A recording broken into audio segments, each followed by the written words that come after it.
On va reprendre le fil de la journée. J'espère que l'atelier, les deux ateliers vous ont plu. Ça vous a permis de voir des choses. On est un petit peu en retard, donc on va essayer de se dépêcher parce que plus on est en retard, plus on va retarder l'apéro. Donc c'est à vous de voir. Donc ce que je vous propose maintenant, c'est qu'on va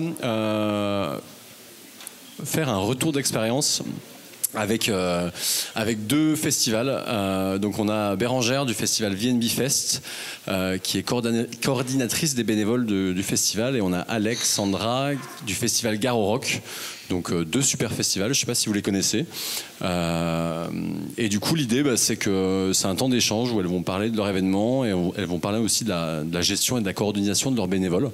Donc les filles, je vais vous laisser la parole, et on va commencer par toi, Bérangère, qui tu nous présentes un petit peu ton festival.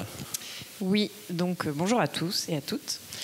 Donc le VNB Fest, c'était en 2024 la 4e édition du festival. On a reçu 150 000 personnes sur 3 jours. Il y a 5 scènes, 68 concerts, et du coup on a géré 2500 bénévoles. Le festival, il se passe en Mayenne, dans l'ouest de la France. Pour ceux qui ne savent pas situer où est la Mayenne, à Château-Gontier précisément. J'avais mis une petite carte pour que les gens situent. Je ne sais pas si ça a été non, gardé. Je crois qu'on l'a pas mise. Vous l'avez pas mise. Bon. Mais c'est un très beau festival. J'avais fait des petits... Ouais. Il y a une petite suite. Yes. Attends, on va passer là. Voilà. Yes. Et donc, pour que tout le monde ait un petit peu une idée de notre communauté bénévole, je vous ai mis quelques chiffres. Donc, sur les 2500 bénévoles, en termes de parité, on reçoit 47% de femmes, 52,5% d'hommes et du coup 0,5% de personnes non binaires. Cette année, on avait 51% de bénévoles fidèles et 49% de nouveaux, et la moyenne d'âge, elle est de 34 ans. On fait intervenir les bénévoles du montage au démontage, donc ça représente à peu près 3 semaines d'intervention bénévole. Sur le montage, il y a 240 bénévoles, sur l'exploitation 2300 et sur le démontage 130. Et du coup, sur l'exploitation, si on fait un focus sur ça, les 2300 bénévoles, ils sont répartis en 72 postes qui représentent 20 catégories et 180 missions. Voilà un petit peu l'image globale du fest. Une belle organisation, hein. Une belle organisation. Oui, tout à fait. Alors je pense que ça peut faire sourire, mais moi ce qui m'interpelle, c'est la moyenne d'âge. Je suppose que chez nos amis organisateurs d'événements sportifs, c'est pas du tout ce chiffre-là, hein. Donc c'est intéressant de voir par rapport à vos typologies d'événements, un petit peu là, tout ce qui est tendance. Et moi je trouve que c'est relativement jeune, du coup 34 ans pour faire du bénévolat. On dit souvent les bénévoles, c'est souvent des gens en retraite qui vont faire des événements et tout, et là on est quand même sur un taux qui est assez bas, hein, Ange. Oui, en fait c'est un peu à l'image de notre public aussi de festivaliers. La moyenne d'âge, elle oscille, après ça dépend des éditions et de la programmation, mais globalement entre 28 et 34 ans. Donc les bénévoles sont à l'image de notre public, et c'est vrai que du coup peut-être le côté musique, on va faire la fête, qui attire les jeunes. C'est plus sexy que se faire gronder sur un rond-point à 6h du matin avec un gilet jaune, quoi. Ok, merci Bérangère. Ce que je propose maintenant, c'est qu'à ton tour, Alex, de nous en dire un peu plus sur Garo. Le Garo Rock, il a beaucoup d'éditions à son actif, hein. Je crois qu'on est à presque 25 ou 26 éditions, je ne sais même plus. Et la combienième pour toi? Pour moi, c'est la 18e. Oui, je ne vieillis pas. Voilà, ça c'est une bonne chose. On accueille entre 120 000 et 150 000 festivaliers, ça dépend des années. On a passé cette année le cap des 2000 bénévoles. Pour nous, c'est 95 missions sur 16 pôles, et pas mal d'heures de bénévolat et beaucoup de repas, voilà, parce que comme Bérangère, on a des bénévoles qui viennent sur le montage, pendant l'exploitation et sur le démontage, et donc ça fait beaucoup de monde à nourrir. Et ça, c'est une partie que au Garo est gérée en autonomie par le pôle bénévole, voilà, et non pas par la prod. Donc ça fait beaucoup de boulot. Ok, merci Alex. Vous pouvez nous en dire un petit peu un sujet qui remonte souvent, c'est la partie recrutement. Aujourd'hui, comment vous faites respectivement sur vos festivals? Est-ce que c'est c'est plutôt des bénévoles typologie association qui viennent? C'est plutôt de l'individuel? C'est plutôt des gens qui s'inscrivent très vite, qui attendent le formulaire d'inscription? Comment ça se passe un petit peu? Bah, écoute, je commence. Pour ma part, l'idée du Garot, c'est vraiment de travailler le maximum avec des personnes du local. Voilà, c'est une marque qu'on essaye de fabriquer, qu'on essaye de garder. Donc, ça veut dire des associations locales. Et je suis toujours étonnée de voir qu'on arrive à mobiliser, nous, pour le coup, une quarantaine d'associations. Ça représente 1300 bénévoles. Ou 1400, un peu plus. Et après, on garde toujours une partie. En tout cas, je veille à garder des postes et pas les moins intéressants, en tout cas, pour des bénévoles qui viennent d'ailleurs aussi. Donc, notamment toute la partie gestion et accueil artistique, je vais la dédier à des bénévoles qui sont hors association.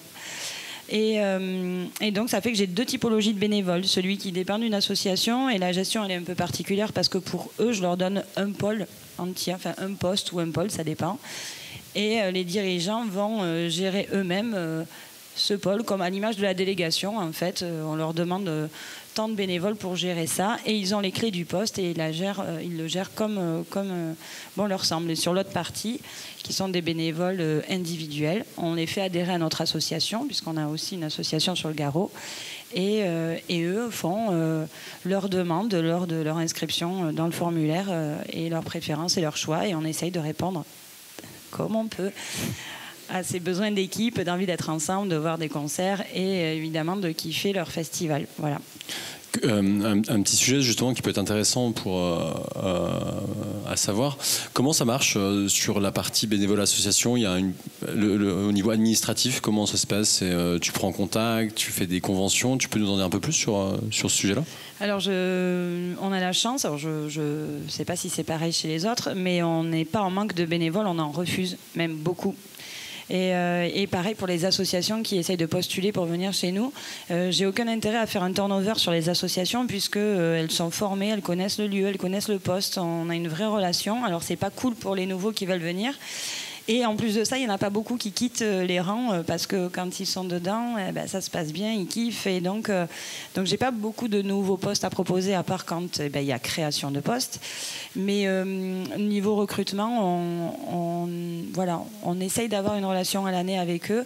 C'est pas facile parce que ça fait beaucoup de monde, mais du coup ça se fidélise, et à peu près comme vous, on est un peu plus de la moitié de bénévoles qui viennent, qui sont déjà des gens, des fidèles. Tu utilises des conventions avec des associations, c'est ça? Ouais. Mais pas avec le bénévole individuel? Non, avec le bénévole individuel, on fait une inscription, une adhésion. Voilà, on remplit un bulletin d'adhésion, on paye une adhésion symbolique et on devient bénévole pour être couvert par nos assurances et être en bonne voie avec l'URSSAF et autres joyeusetés, vous savez bien. Pour les assos, on signe des conventions, on signe 2 conventions, une de bénévolat, et où on s'engage, en fait, ils s'engagent à mettre tant de bénévoles à disposition. Et nous, dans une autre convention, on s'engage à les suivre et à financer un projet de leur association sous forme de dons. Donc là, par exemple, le 18 décembre, on va remettre une enveloppe de 121 000 € à 40 associations qui ont œuvré pour le festival.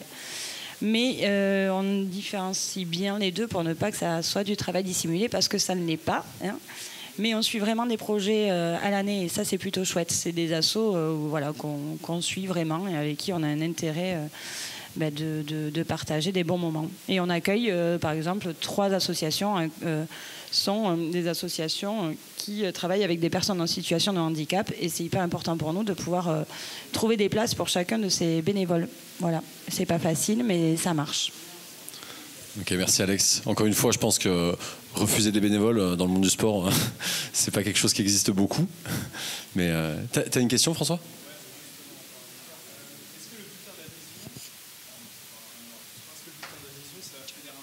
Est-ce que ça engage un peu plus plutôt le bénévole sur l'événement? Après, on n'a pas les mêmes problématiques que vous. Le bulletin d'adhésion, il est obligatoire. C'est-à-dire que moi, on ne vient pas bénévole à Garorock si on n'est pas soit sous convention avec une association, soit adhérent à l'association nous c'est MR Power. Et donc déjà ça c'est un engagement, et en même temps c'est la loi qui le dit, en fait, si tu veux, pour être vraiment bénévole dans une association, il faut que tu aies fait un acte d'engagement, et l'acte d'engagement il passe forcément par une cotisation. Donc, qui dit cotisation dit bulletin d'adhésion, et nous on doit en plus lui donner ou une carte d'adhésion, et en fait ça force aussi l'engagement. Il vient, et même quand ils viennent pas, on ne rembourse pas. C'est pas parce que tu t'es engagé et que tu viens plus finalement au festival qu'on va te rembourser ton adhésion. C'était pas un droit d'entrée, c'est une adhésion à l'année à une association. Donc peut-être que oui, ça aide les gens à s'engager un peu plus, je pense, mais c'est obligatoire si tu fais partie d'une asso. Ok, ça marche, merci. On en reparle après si tu veux. Ouais, ça marche. Ok. À toi, Bérengère, tu peux nous en dire un peu plus du coup sur comment sur le VNB, comment tu t'occupes de la partie recrutement à ton tour? Oui. Donc on fonctionne aussi comme le Garo Rock avec des assos dans une moindre mesure, puisque aujourd'hui on travaille avec une vingtaine d'assos, dont la plupart sont des assos de prévention, donc qui viennent pour une cause particulière, prévention addiction alcool, prévention VSS, prévention sécurité routière, etc.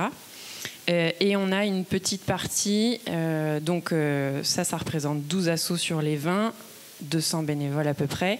Donc un tiers des bénévoles qui viennent en asso viennent sous les assos de prévention. Et sinon, c'est des assos locales, donc assos sportives notamment, qui viennent nous aider, donc sur le même principe que le Garo Rock. Et ça, depuis la 2e édition, on a essayé de créer un lien avec les assos locales qui reviennent chaque année, et elles ont une mission en particulier à gérer. Souvent, c'est des bars, où cette année, on a réussi à motiver une association à venir pour nous aider sur le démontage, ce qui est très précieux, parce qu'au démontage, souvent, les gens ne sont jamais là. Voilà.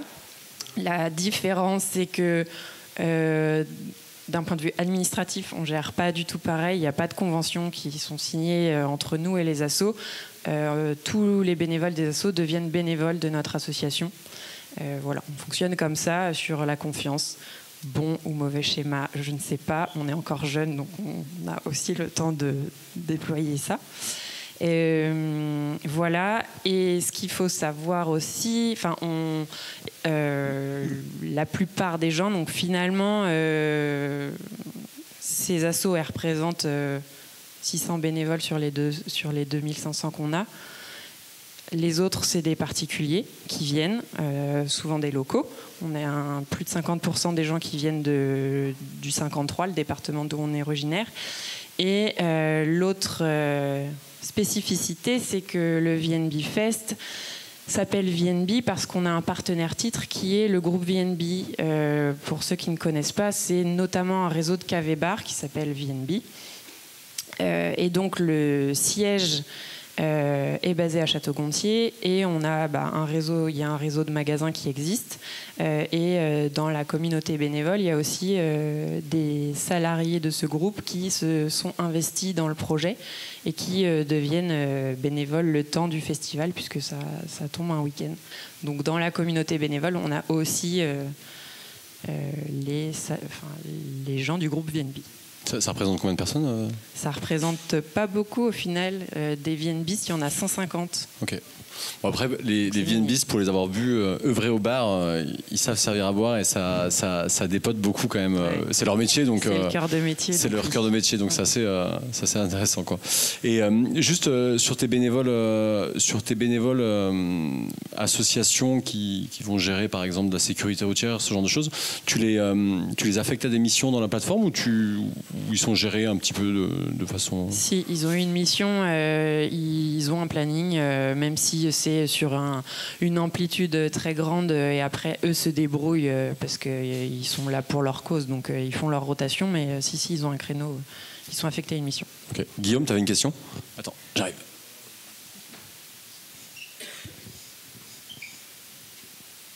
Vu qu'on en est à parler des détails un peu administratifs, du lien que vous avez avec les bénévoles, donc VNB, ils sont tous adhérents directement. La structure du festival, c'est une association, oui. Et ils sont tous adhérents directement à votre association.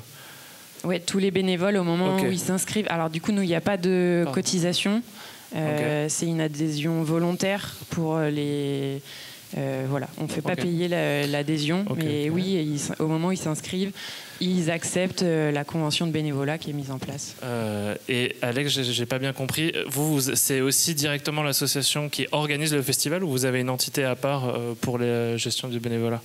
Nous, on est en coproduction. En fait, on a l'association qui gère le festival et une société qui est une société de production qui, du coup, vient en renfort de l'asso. Donc, c'est une coprod. Mais oui, les bénévoles sont gérés via l'association.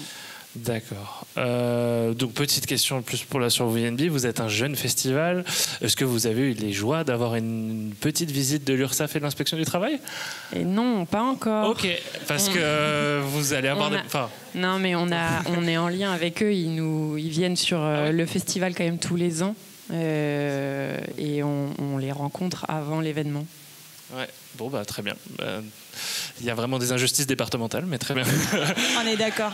Je crois que nous, c'est tous les ans. Et si on en est là, c'est parce qu'on a été retoqué plein de fois et que là, on est vraiment sur la ligne de ce qu'on peut faire et de ce qu'on a le droit de faire avant d'être retoqué. Donc, ouais, comme tu dis, c'est injuste des fois. Ok, merci Guillaume. Après,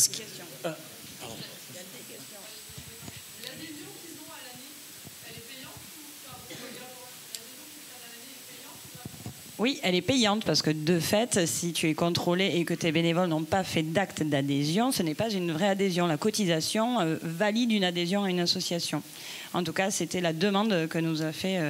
Même, alors, elle est 5 € parce que ça nous aide aussi à payer l'assurance et des frais de gestion de logiciels notamment.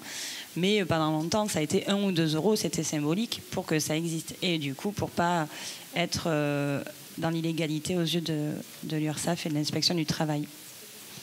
Mais ça marche aussi si on a un inspecteur qui est sympa. Ouais. Non, mais parce qu'après, non, mais vraiment, il y en a pour qui c'est pas gênant et ça dépend vraiment de l'inspecteur que vous avez dans votre région, pour de vrai. J'avais une question justement.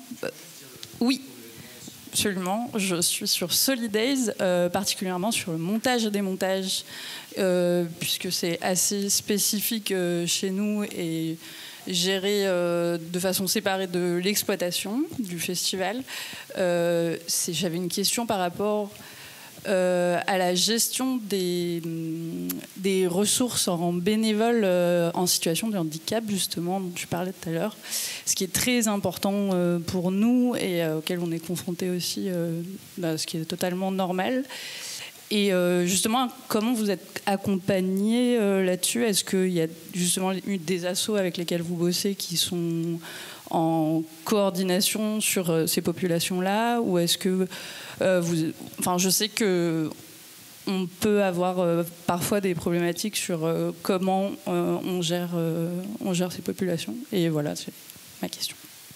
Alors ça, je pense que ça va vraiment être un truc qu'il faudra qu'on fasse avec la fédération parce qu'il y a vraiment plein de choses à dire. Qu'est-ce que je peux dire? Alors déjà, c'est une association qui gère de toute façon l'accueil des personnes du public festivalier en situation de handicap.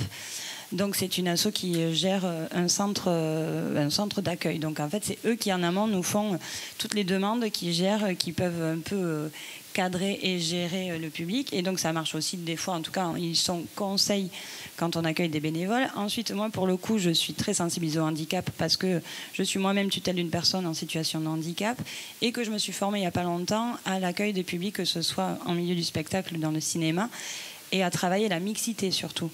Parce que c'est pas tant leur faire sentir qu'ils sont différents, c'est de faire en sorte qu'ils soient considérés comme normaux dans un environnement qui est peut-être pas hyper adapté, parce que c'est ça qu'il faut regarder, c'est pas eux, c'est nous qui sommes pas toujours adaptés. Et donc en fait, c'est une façon de concevoir les choses un peu différentes. Et ça marche parce que ça reste de la mixité, d'accord? On a des assos qui sont des assos notamment d'inclusion par le sport ou par la culture. Et donc, ils sont très souvent accompagnés. Donc, pour nous, c'est pas hyper avantageux parce que ça va être beaucoup de bénévoles pour des postes qui sont pas si gros que ça. Donc, on va avoir une personne en situation de handicap pour 2 ou 3 accompagnants. Mais il n'empêche que les choses avancent parce qu'on a réussi à faire ça et que ce sont eux, par exemple, qui gèrent le catering, qui sont à l'accueil du catering technique. Et donc, ça ne pose plus de problème aujourd'hui dans les équipes qui travaillent dans le festival de voir des personnes en situation de handicap, les accueillir, parler leur bracelet, machin. Mais encore une fois, c'est l'accompagnement. C'est-à-dire que nous, on tolère avoir 2 accompagnants par personne en situation de handicap. Et puis voilà. Et puis après, on adapte les horaires et on fait au besoin. Donc, je ne peux pas en accueillir des tonnes, mais 3 déjà, c'est beaucoup. Ça représente une centaine de personnes. Alors, pas toutes en situation de handicap, hein, bien sûr, mais voilà.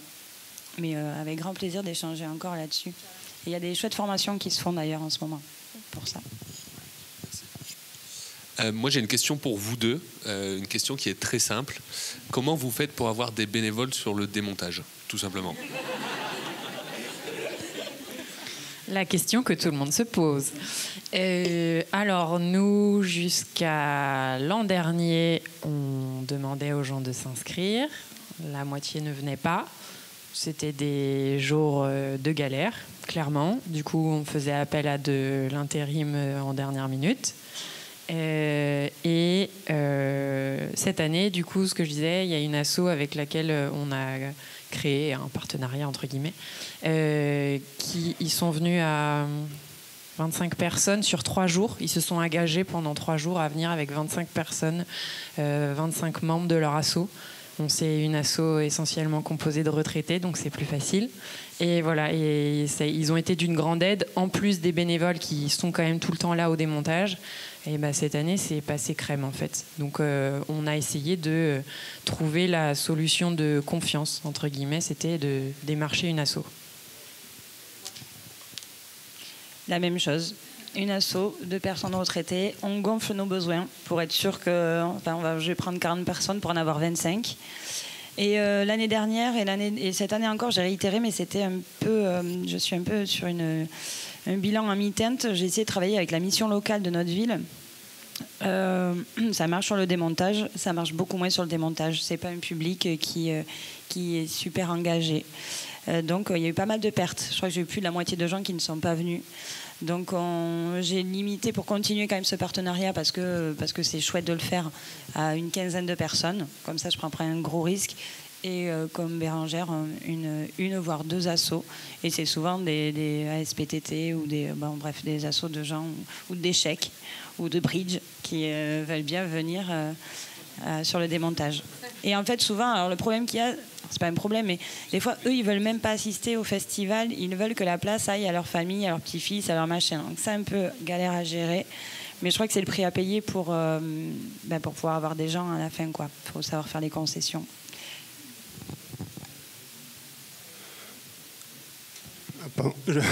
Fabien, pour les Chababel, donc c'est course à pied. Est-ce que vous utilisez la plateforme comme outil de promotion pour la mobilité de vos bénévoles? En tout cas, est-ce que vous avez des solutions que vous apportez et est-ce que vous servez de la plateforme pour communiquer sur la plateforme de covoiturage, des navettes gratuites, etc. Est-ce que c'est pour toutes les deux? Du coup, oui, nous, tous les bénévoles qui sont inscrits, on leur communique un lien. Nous, on fonctionne avec Tribu Live, qui est une plateforme de covoiturage gratuite. Et on leur transmet le lien dans certaines communications pour les inciter à faire du covoiturage. Voilà l'action qu'on fait à ce niveau-là. Ok, est-ce qu'un forum sur Recrutir pour la mobilité serait pas intéressant ? Peut-être, sûrement. J'avoue que nous, on a beaucoup de locaux, donc en termes de mobilité, il y en a déjà beaucoup qui viennent soit en covoiturage, soit en vélo, enfin mobilité douce. Voilà. Mais oui, très bonne idée. Je vais te répondre, du coup, Fabien. Encore une fois, sur ce genre de sujet, il y a des solutions qui le font très bien et vaut mieux aller repousser ce que tu fais, Bérangère, c'est de se dire des solutions de covoiturage, il y en a plein, il y en a une dizaine qui existent sur le marché français, donc vaut mieux en choisir une et de dire à ta communauté, de dire voilà, si vous voulez covoiturer, on a créé une sorte d'événement sur cette plateforme-là et ils le feront 1000 fois mieux que nous parce que c'est ce qu'ils font. Donc je pense que là-dessus, il vaut mieux botter en touche et se concentrer sur ce qu'on sait faire et laisser les gens qui savent mieux le faire que nous le faire.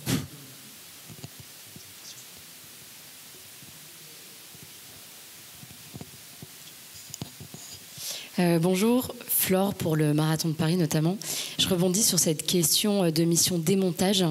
Qu'est-ce que tu mets dans cette mission démontage? C'est quoi les missions exactement que tu demandes aux bénévoles, puisqu'en plus tu parles de retraités notamment qui acceptent cette mission. Et est-ce que, mais ça c'est une question ouverte, est-ce qu'en termes de législation, on est OK avec le fait de donner des missions démontage et montage à des bénévoles plutôt qu'à des équipiers ou à des intérims? Oui, légalement, de toute façon, le bénévolat peut être fait à tout âge, sur n'importe quel poste, tant que, en tout cas, moi, je me donne une règle, on ne prend pas de travail technique pour du bénévole, c'est-à-dire qu'on ne va pas faire monter une scène du tout, pas d'électricité, pas de trucs qui peut être vraiment, enfin, qui sont des métiers, d'accord, des métiers rémunérés. Le bénévolat, ça reste une mission qu'on a envie de faire et où on ne prend pas de risque, en tout cas pour sa vie et sa santé, si on ne sait pas le faire. Les missions de démontage, ça va être principalement le nettoyage et le tri du site. Des missions de démontage de meubles ou de bouger des frigos, des tables, laver des véhicules. Ça peut être ramener des fois, pour ceux qui le veulent, on a nous, une asso qui s'occupe des runs, que ce soit pour les artistes, pour les équipes ou pour les véhicules. Et voilà, un petit peu. Chaque pôle va avoir aussi des bénévoles pour ranger la production, pour finir de. Et après, le nettoyage se fait par des boîtes d'intérim ou de prestataires. Donc voilà, il faut que ça reste des. Mais en vrai, pour nettoyer, nous, on a un camping qui est une zone Natura 2000, c'est énorme, on accueille 35 000 personnes. Sans les bénévoles et sans les associations, on ne pourrait pas le faire, vraiment. Donc ça, c'est le dur du dur.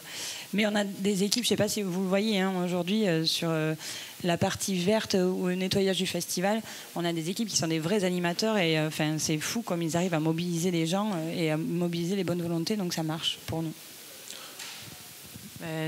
Chez nous, c'est la même chose. Le démontage, c'est pas du tout du travail de technicien. C'est de la petite mission, entre guillemets, de ranger le mobilier, laver les bars, vider les bars de toute la marchandise, la brigade verte, enlever la signalétique du site. Pas celle qui nécessite de monter haut. Tout ce qui est le camping, il a été tracé, les parkings aussi, donc c'est d'enlever tout ça. Donc il n'y a pas de travail physique à proprement parler, quoi. Ouais, c'est vrai, quand on parle de démontage, on imagine les bénévoles monter sur des scènes avec un Manitou et ce genre de choses, mais non, c'est pas du tout ça. C'est pas du tout ça. Du coup, la conf, elle prend plus une tournure de questions-réponses, ce qui est super cool. On peut continuer comme ça. On voulait peut-être rentrer plus en détail sur la partie, sur le process. Donc, on a recruté les bénévoles. Qu'est-ce qu'on fait ensuite? On les affecte à des missions. Enfin, c'est quoi un peu votre process chez vous, qui doit être un peu le process assez similaire de chez tout le monde, j'ai envie de dire. Mais comment ça fonctionne chez vous? Donc, on fait des formulaires pour les faire s'inscrire.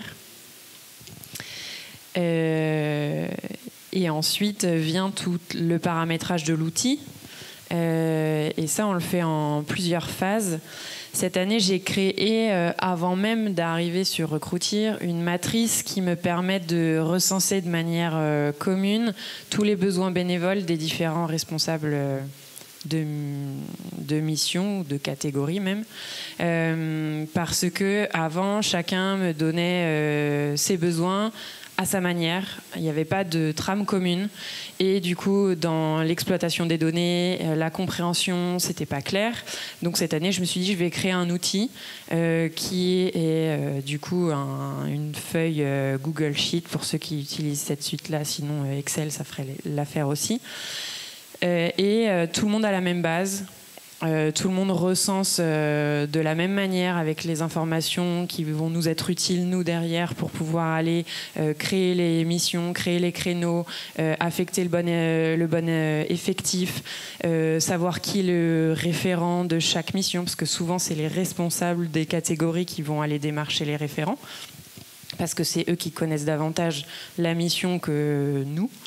Donc voilà, donc j'ai créé cette matrice-là, et à partir de cette matrice, avec les équipes, on va aller paramétrer dans Recrutir, catégorie, mission, créneau, effectif et ensuite aller affecter les bénévoles en fonction des certaines règles de priorisation que l'on a.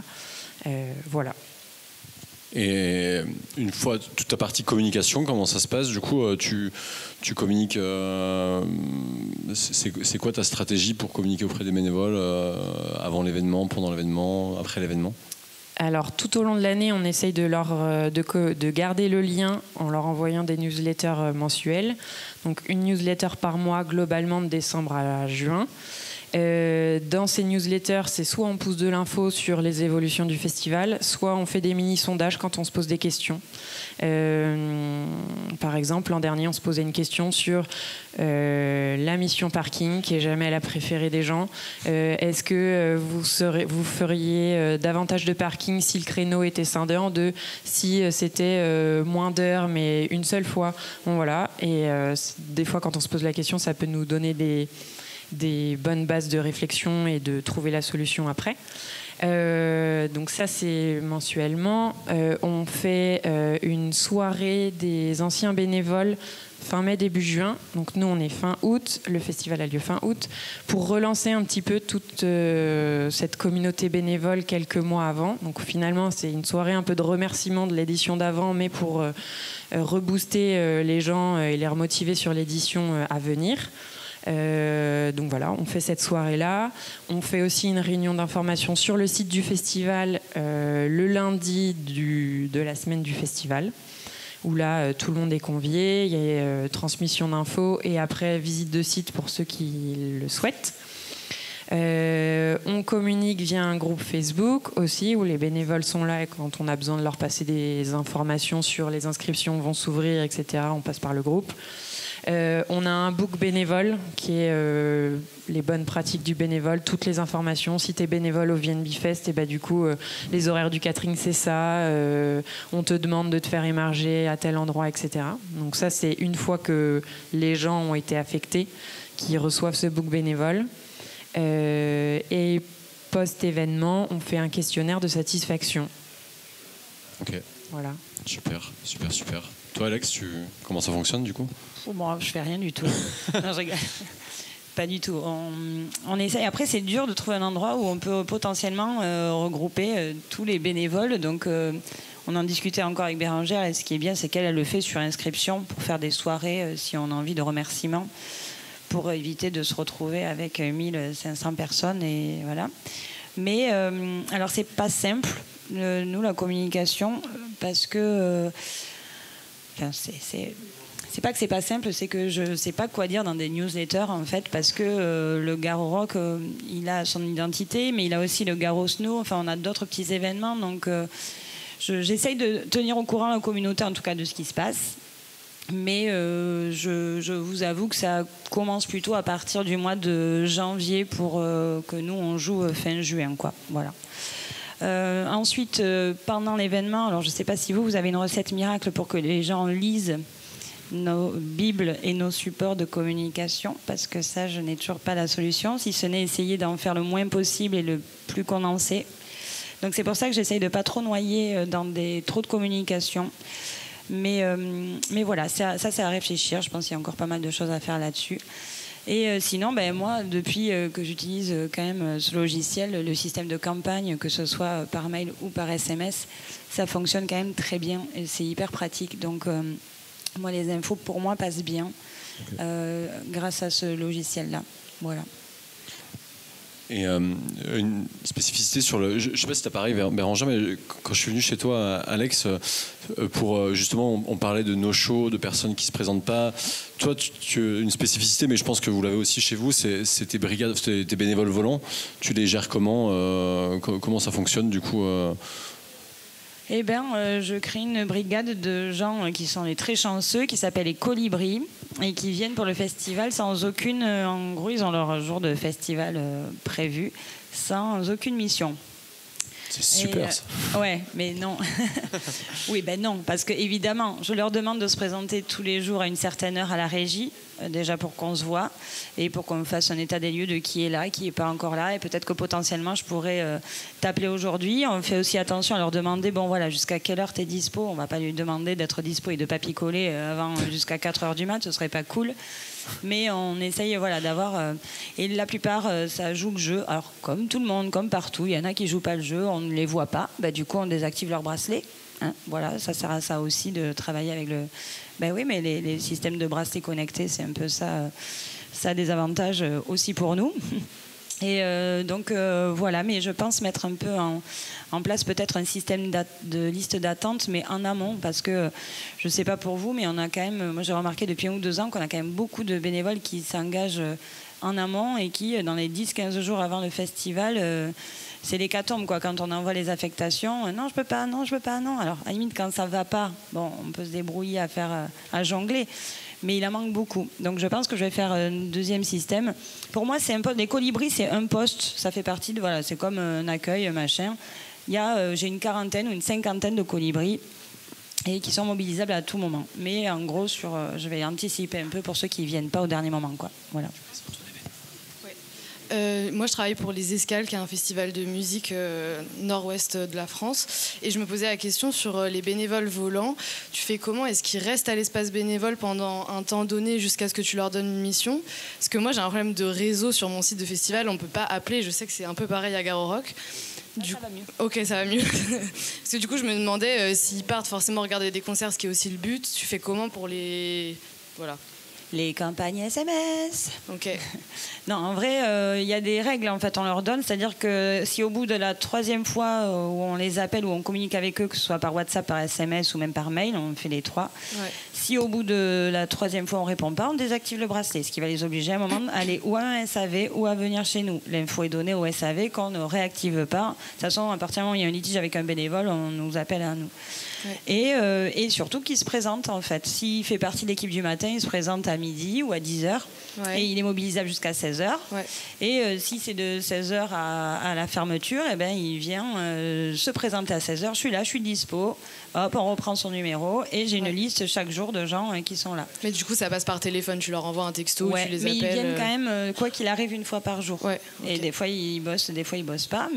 Et justement, ils sont très malléables parce qu'il y a des jours où ils n'ont pas de mission. Le lendemain, ils font un remplacement de 3 heures. Ils sont là, bon, écoute, si tu as besoin vraiment, la plupart du temps, ça marche sur la vraie bonne volonté. Ok. Toi aussi, tu as une équipe de volants. Ouais. En fait, vous avez tous des équipes de volants dans les... Oui. Okay. Moi, je me suis inspirée d'Alex et du coup, j'ai mis en place ça cette année. Donc, voilà. Oui, c'est le même principe. Tu les appelles comment? Brigade volante. Okay. Voilà. Ils n'ont pas un petit nom d'oiseau? Ils ont... Ok. On n'a pas couvert tout ce qu'on voulait parler, mais c'est pas grave. Il y a eu beaucoup de questions, donc c'est cool. Comme d'habitude, on est en retard. Ça change pas d'année en année, on est toujours en retard. Est-ce que vous avez une dernière question avant qu'on file sur les ateliers qui ont 25 minutes de retard? Et je me fais, voilà, le petit... ça veut dire que je vais me faire gronder après. Mais bon. Est-ce que c'est tout bon pour vous?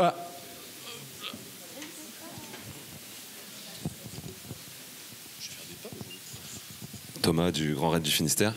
J'ai une petite question. Vos bénévoles, vous les utilisez combien d'heures par jour? Du coup, nous, sur l'exploitation, c'est des missions de 6 heures par jour. Souvent, c'est d'affilée. L'an dernier, on avait fait 2 créneaux de 3 heures. Il s'avère que cette année, on a changé. Peut-être que sur certaines missions, on va revenir en arrière l'année prochaine. Sauf pour la mission parking, on leur demande 3h30 par jour. Et pour le montage et le démontage, c'est des journées classiques. Donc au final, c'est du 9h midi, 14-18. Voilà. Eh bien, merci beaucoup les filles. C'était super intéressant.